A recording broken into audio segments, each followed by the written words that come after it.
Il nous faut reconnaître la blessure qu'on a faite. On pardonne aisément un tort qu'on sait partager. On pardonne facilement à celui qui se reconnaît sincèrement coupable. Celui qui a été blessé a besoin de savoir que sa blessure a été prise en compte. Il faut montrer à l'autre qu'on a conscience de la souffrance qu'il a vécue, de son intensité.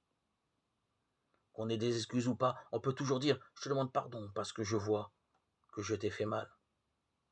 Il y a souvent à accepter de se reconnaître pécheur avec ses limites, ses faiblesses, même si l'image idéalisée qu'on a de soi peut en prendre un coup.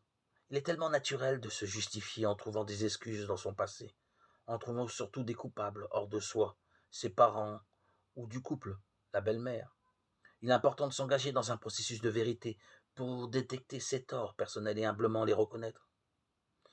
Il nous faut ne pas hésiter à faire le premier pas. Quand les deux conjoints se sont mutuellement blessés, celui qui revient le premier, qui cède le premier, se grandit et signe ainsi son amour. La demande de pardon est délicate, surtout si l'offensé n'a pas renoncé à son ressentiment. Cependant, dans des fautes limitées, le risque est faible d'être rejeté face à quelqu'un qui avoue ses torts. Il est difficile de rester de marbre. Il nous est impérieux de savoir que nous sommes dignes de pardon et nous sommes graciés par cette attitude. Il y a à accepter le pardon qui nous est donné. De nombreuses personnes se croient impardonnables.